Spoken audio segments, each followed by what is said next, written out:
由今篇信息開始，我哋會為大家分享一個全新嘅精華短片系列，名為《健康飲食須知》。目的係介紹更多有關健康飲食嘅新資訊，使大家能夠擁有一個更健康嘅身體嚟侍奉同見證神。健康飲食須知系列第一集將會為大家分享食鹽。眾所周知，鹽係身體每日必須攝取嘅食物元素之一，佢嘅重要性可以話係僅次於氧氣同水分。因為如果身體缺乏鹽分，細胞就無法吸收我哋所飲嘅水。咁樣，鹽分究竟係乜嘢呢？或者更準確咁講，我哋日常食用嘅食鹽係乜嘢呢？食鹽嘅主要化學成分係氯化鈉，從佢嘅名字已經可以得知，係由氯同鈉兩種元素組成嘅物質，而呢兩種元素都係人體必須每日攝取嘅。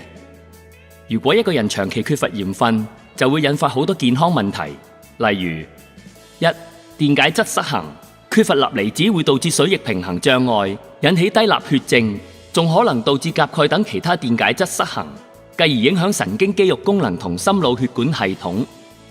二、血壓降低，鈉離子喺維持血壓穩定裏面起重要作用，長期缺鈉會導致血壓持續偏低，引發頭暈、乏力等症狀。三、肌肉無力，鈉離子參與肌肉收縮，缺乏會導致肌肉痙攣乏力。四、食慾下降，缺乏鹽分會導致食慾降低，影響營養攝入。五、體溫調節障礙，鈉離子參與汗液嘅滲透壓調節，缺鈉可能出現體溫調節失常，出現低體溫等情況。六、神經系統異常，鈉離子係神經衝動傳遞嘅基礎，缺乏可以導致神經症狀好似意識模糊、抽搐等。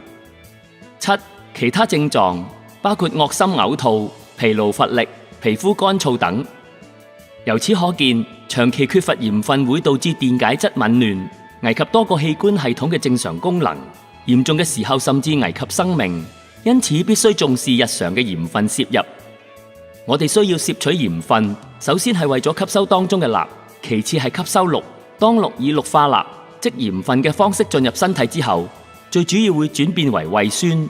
如果人體缺乏胃酸，就無法消化食物，當然亦無法生存。所以鹽分絕對係人體不可或缺嘅元素。然而近年大家可能常常會聽到西醫或者營養師鼓勵低鹽飲食，聲稱攝取過多鹽分裡面含有嘅鈉離子會導致身體出現眾多問題，例如高血壓、心臟病、腎病等。咁樣究竟問題出咗喺邊度呢？主要出喺我哋一般喺市場上購買嘅餐桌鹽。現代嘅餐桌鹽同白糖一樣，經過人工精製，喺精製過程裏面，工廠會將天然鹽裏面除咗氯化鈉以外嘅成分完全去除，當中包含70至90種身體所需嘅各種元素，而其中2種被去除，而身體有最需要嘅元素就係鉀同鎂。人工精製過程令鹽嘅鈉含量提升咗至少1倍以上，卻冇咗天然鹽所含嘅其他礦物質，導致身體吸收過多鈉。當體內細胞吸收過多鈉嘅時候，就會因為滲透作用吸收過多水分，導致身體各處出現水腫問題。另一個吸收過多鈉所產生嘅問題，就係導致高血壓。主要原因係一、增加血液裡面嘅鈉離子濃度。攝取過多嘅鈉會令血液裡面嘅鈉離子濃度上升，高濃度嘅鈉離子會增加血液嘅滲透壓，促使水分從細胞外流進血管，增加血容量。二、引起腎臟調控機制失衡。腎臟負責調節體內鈉水分平衡，但過多嘅鈉離子會加重腎臟負擔，降低佢嘅調節能力，導致水分同鈉離子滯留喺血管裡面，增加血容量同血壓。三、激活交感神經系統。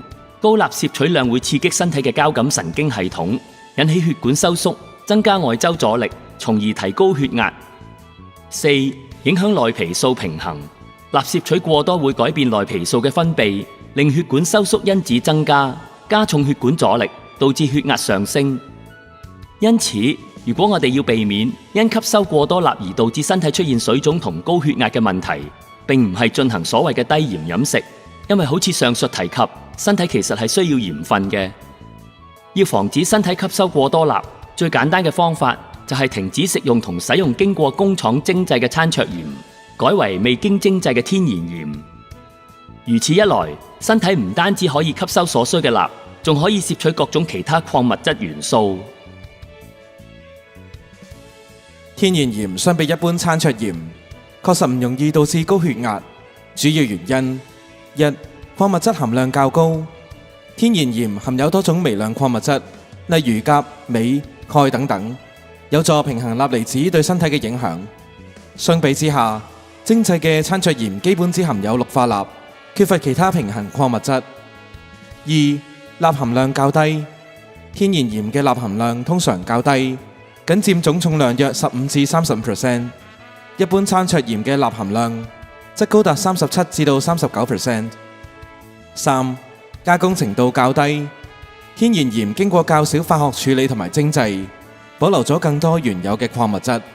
餐桌鹽則經過高溫煮沸、精製等過程，破壞咗其他營養成分。四，顆粒大小不同。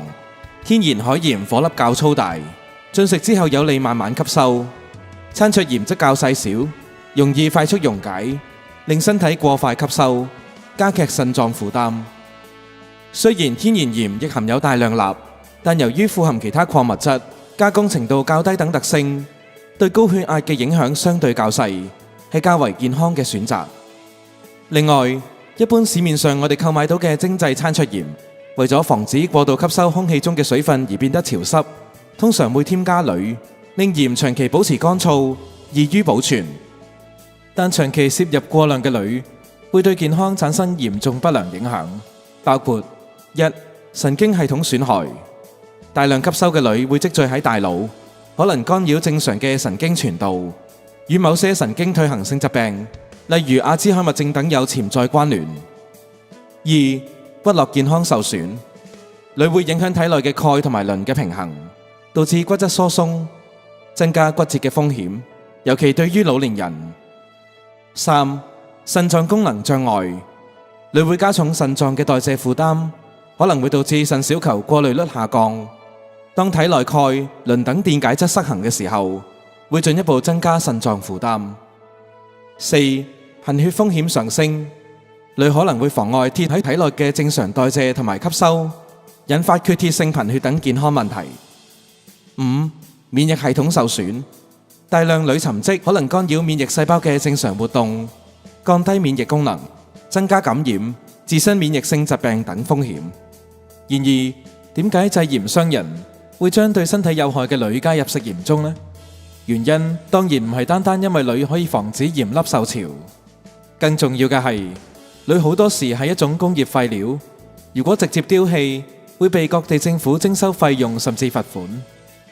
所以，無良嘅製鹽商就諗出呢種既方便又惡毒嘅方法，將鋁廢品放入食鹽中，作為一種食物添加劑，就如同喺食水中加入氟化物，以此消耗氟呢種毒藥一樣。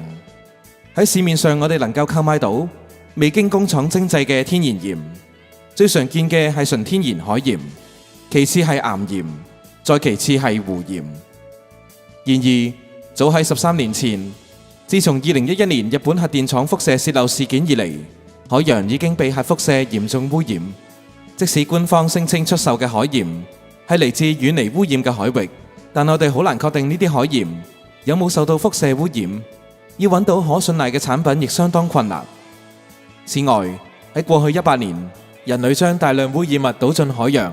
如塑膠物品，佢哋分解之後會變成大量微細嘅塑膠顆粒，充斥喺海洋中，而且一般需要至少500年先至能夠分解。當我哋食用海鹽嘅時候，亦會同時攝入呢啲塑膠顆粒。所以為咗食得更安心，我哋不妨選擇嗰啲絕對冇受海水污染嘅天然鹽，例如岩鹽或者湖鹽。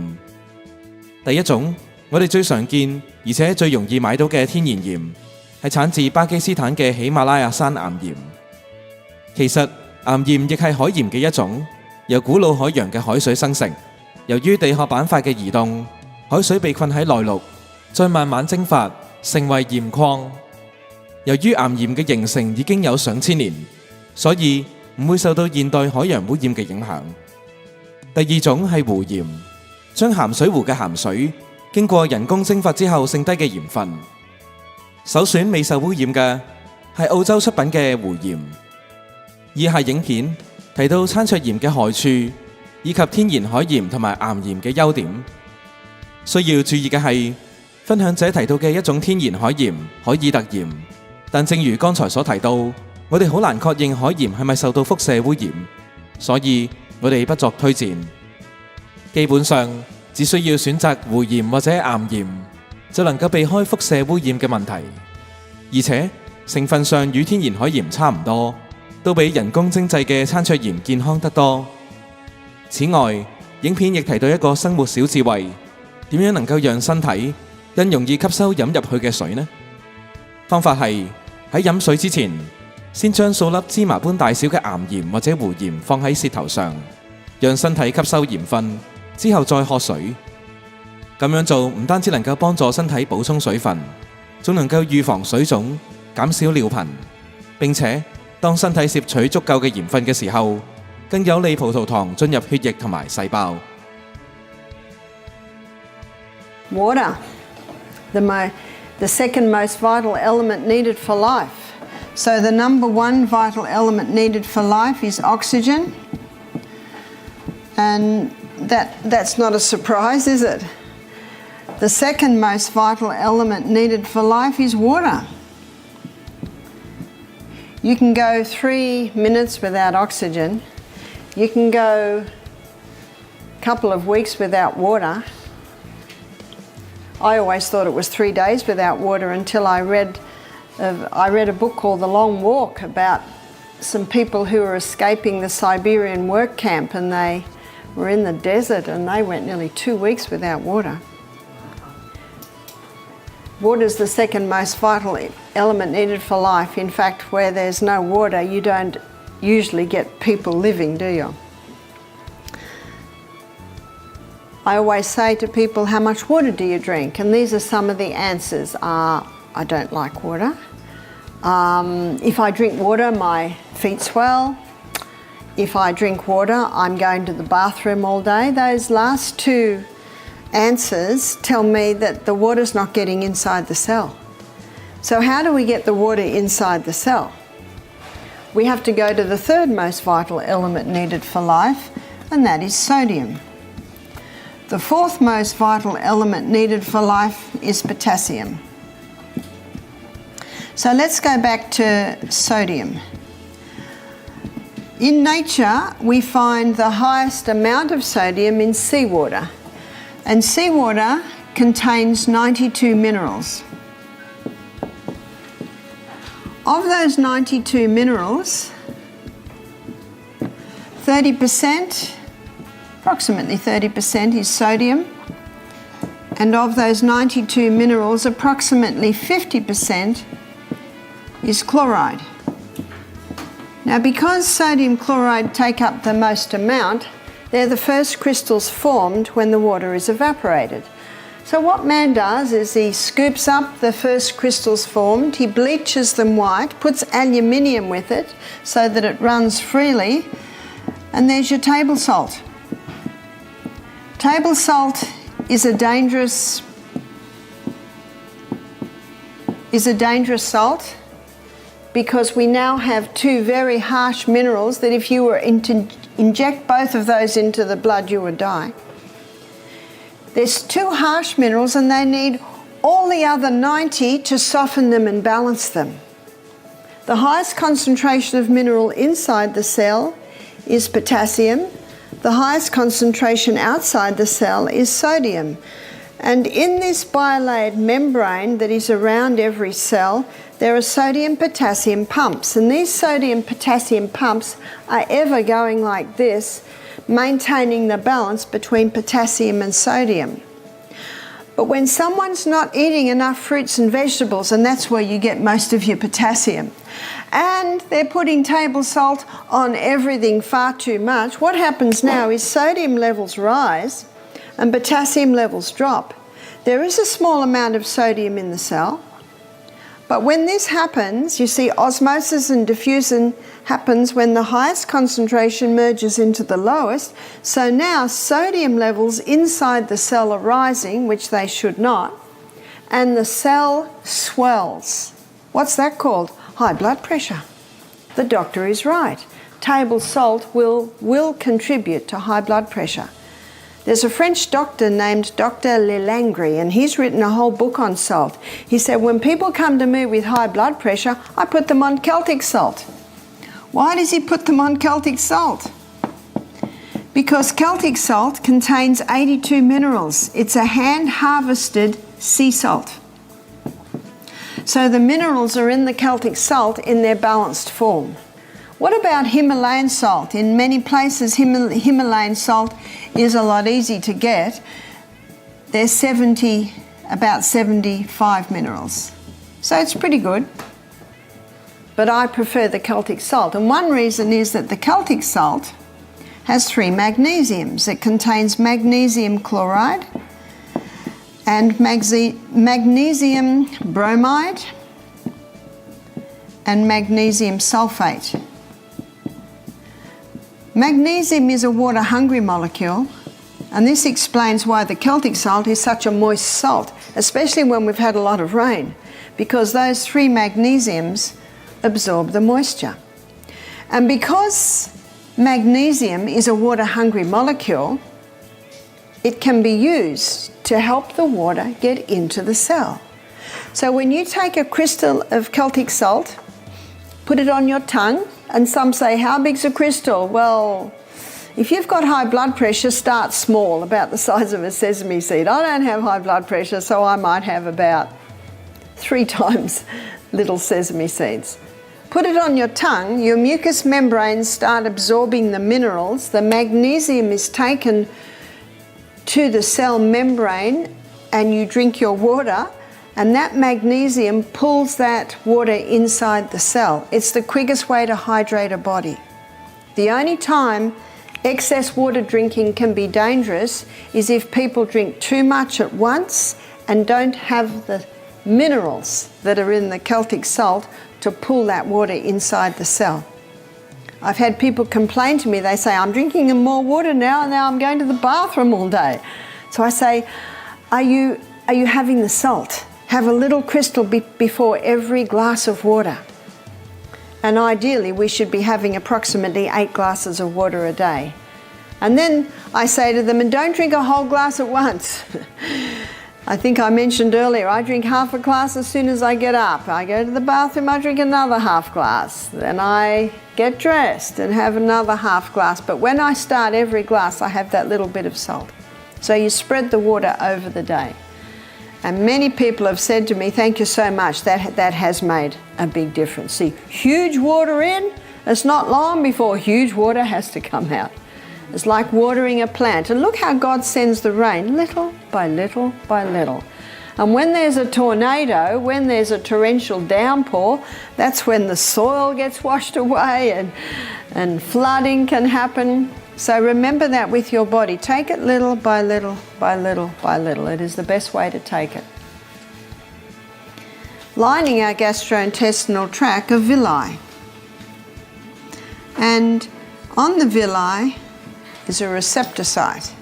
And that receptor site is to take the glucose through and into the blood. So on this villi, we've got a blood capillaries that go all the way through. Now in that receptor site is a carrier.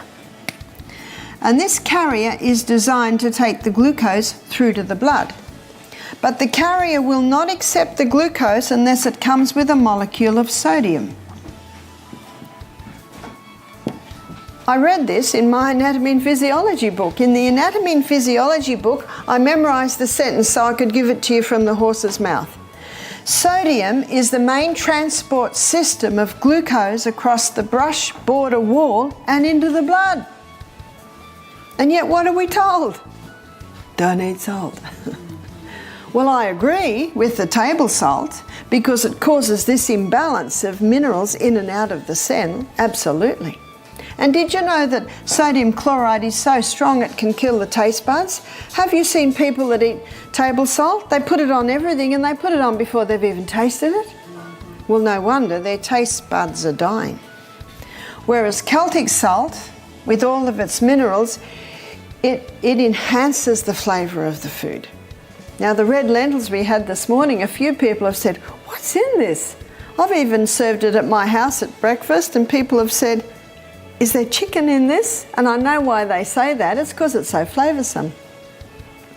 Well, it has a little olive oil, some herbs, nice if you can get fresh or Italian herbs, and some Celtic salt and a bit of turmeric. That's it.